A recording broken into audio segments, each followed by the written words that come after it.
નમસ્કાર, spark today ન્યૂઝમાં આપનું સ્વાગત છે. દર્શક મિત્રો, 24 જુલાઈએ જે વરસાદ વરસ્યો હતો અને તમામ જગ્યા ઉપર પાણી ભરાવાના સમાચાર આપે બધાએ જોયા છે. પણ અત્યારે કોટેશ્વર ગામ આવેલું છે, વરસર પાસે આ ગામ આવેલું છે. અત્યારે 100 કરતા વધારે લોકો પણ અત્યારે પાણીની અંદર છે. ને જે રીતે મારી પાછળ મારા વિડીયો જર્નલિસ્ટ રવિ સિંધા આપને બતાવી રહ્યા છે કે અહીં આગળ અત્યારે પણ પાણી ભરાયેલા છે. વિશ્વામિત્રીનું જે લેવલ છે એમાં અત્યારે જે સપાટી છે એ ઓછી થઈ રહી છે.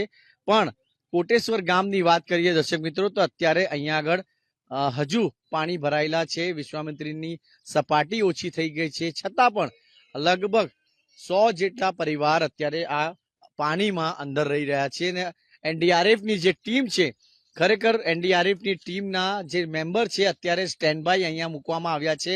એનડીઆરએફની ટીમને સ્પાર્ક ટુડે ન્યૂઝ સલામ કરે છે, કેમ કે એમની જે કામગીરી હતી દર્શક મિત્રો, ખૂબ સારી કામગીરી અત્યારે એનડીઆરએફની ટીમ દ્વારા કરવામાં આવ્યું છે.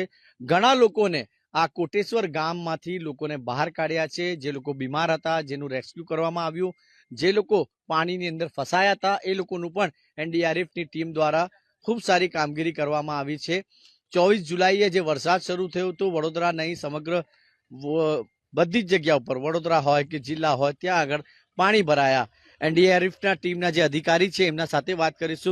सर, सबसे पहले तो स्पार्क टुडे न्यूज आपको सलाम करता है, क्योंकि आपकी जो कामगिरी रही है बहुत अच्छी रही है। लोगों ने काफी सराहनीय भी की है कि जिस तरह आप खुद की जान जोखम में डाल के लोगों की जान बचा के लाए।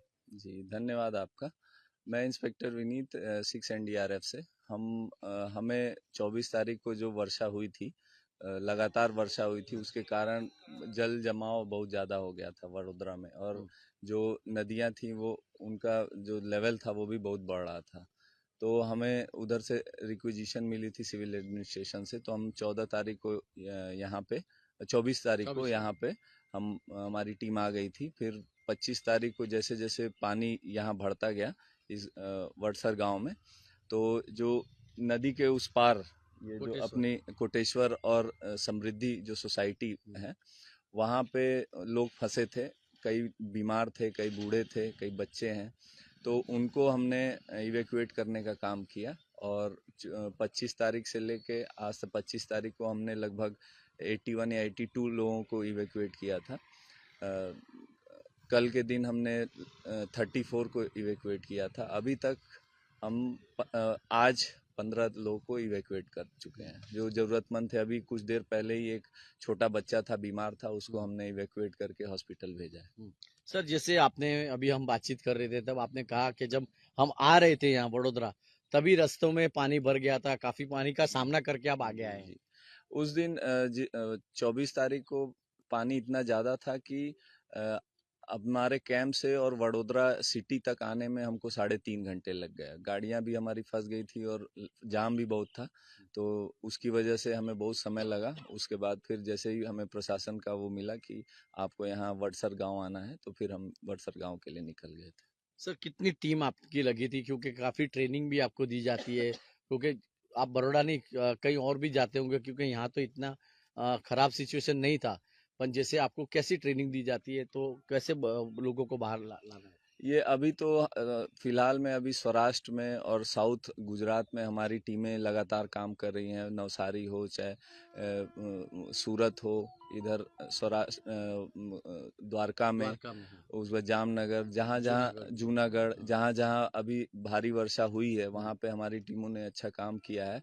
और इसकी ट्रेनिंग जो जैसे अभी ये हमारा मानसून सीजन चल रहा है, उसके बाद फिर हमारी 1 साल लगभग 7-8 महीने जो रहती है वो ट्रेनिंग ही चलती है। उसमें हमें ये सारी चीज़ों की ट्रेनिंग दी जाती है, जिसमें MFR मेडिकल फर्स्ट रिस्पॉन्डर हुआ, या फिर CSSR, जैसे अगर फ्लड सिचुएशन है तो इसमें कई बिल्डिंग भी कोलैप्स कर सकती हैं, तो वहाँ उस समय हमें रिस्पॉन्ड करना है, लोगों को बचाना है, तो उस समय वो आता है collapse structure search and rescue में।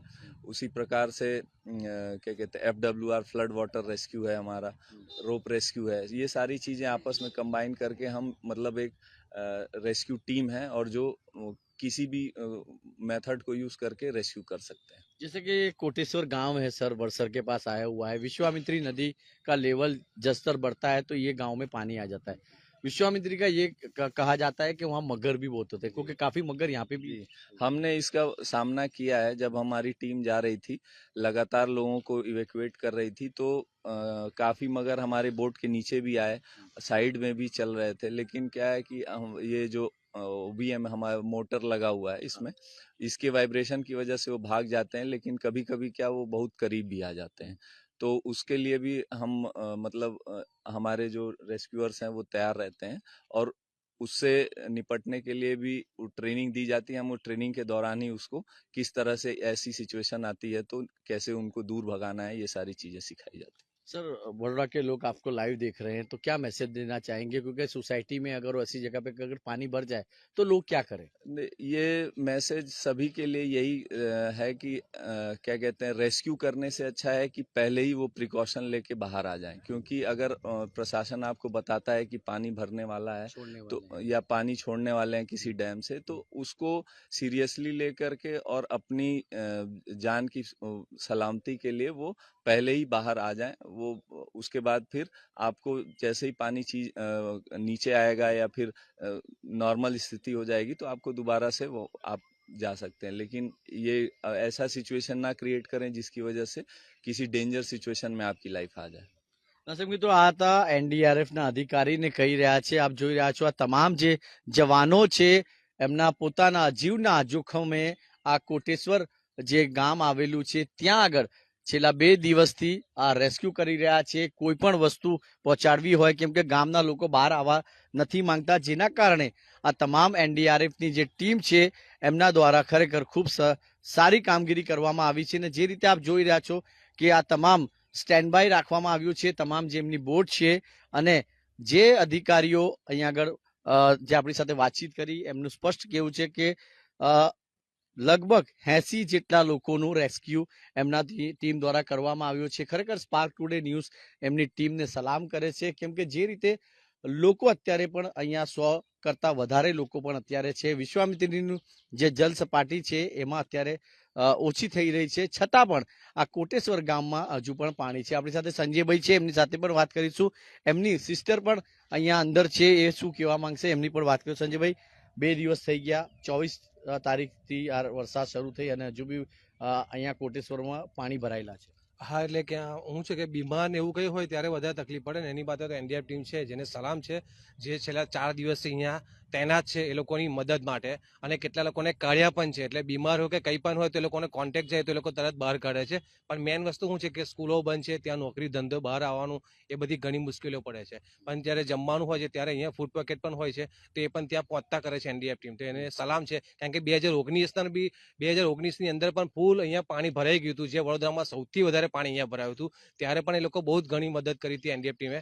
ત્યાં અંદર જઈને જે ફૂડ પેકેટથી માંડીને દરેક મોટી મદદો કરી હતી. ઘણા બધાને રેસ્ક્યુ પણ કરીને ઘણા બધાને રેસ્ક્યુ કરીને અહીંયા લાયેલા છે, અને અત્યારે પણ તૈનાત છે છેલ્લા 4 દિવસથી, અને હજુ પણ જે કંઈ જરૂર હતો તો એ લોકો હંમેશા તૈયાર હોય છે. તમારી સિસ્ટર સાથે તમે વાતચીત કરી, કેમ કે એ બી હજુ પાણીમાં જ છે અંદર અને ગામમાં હજુ બી પાણી ભરાયેલા છે. હા, પાણી ભરેલા છે. મેઇન વસ્તુ શું છે કે એ લોકોને લાઇટ નથી મળતી, એટલે એ લોકોને ચાર્જિંગ કે કઈ બી એવું કંઈ હોય ને તો એ બહુ મોટી મુશ્કેલી પડે છે.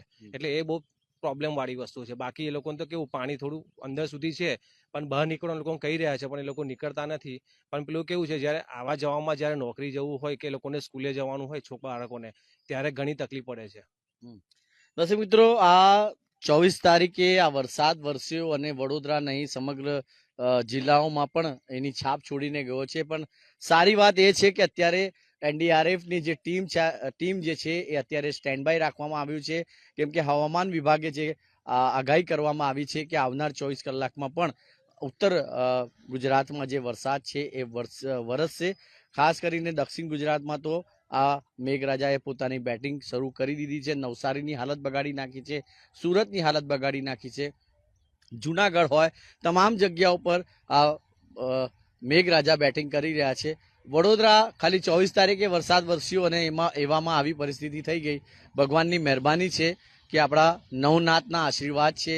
તમામ લોકોએ દુઆઓ પણ માંગી, મસ્જિદમાં દુઆઓ માંગી અને વરસાદ રોકાઈ ગયો.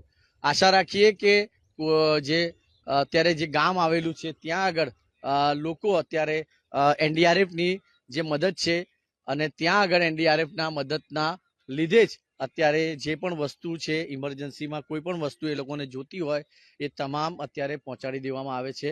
અમે આશા રાખીએ કેમ કે જે રીતે એનડીઆરએફની ટીમની કામગીરી હતી, ખરેખર એનડીઆરએફની ટીમને સ્પાર્ક ટુડે ટીમ દ્વારા સલામ કરવામાં આવે છે કે આવા લોકો પણ જે પોતાના જીવને જોખમમાં નાખીને આટલા પાણીની અંદર જવું અને ત્યાંથી લોકોને બહાર લાવવા, એમને ઇમરજન્સી વસ્તુ કોઈ પણ જોતી હોય એ આપવાની હોય છે. અને આ એનડીઆરએફની ટીમ અત્યારે અહીંયા કામ કોટેશ્વર ગામ પાસે કરી રહી છે. વિડીયો જર્નલિસ્ટ રવિ સિંધા સાથે હું કૌશલ સ્પાર્ક ટુડે ન્યૂઝ માટે.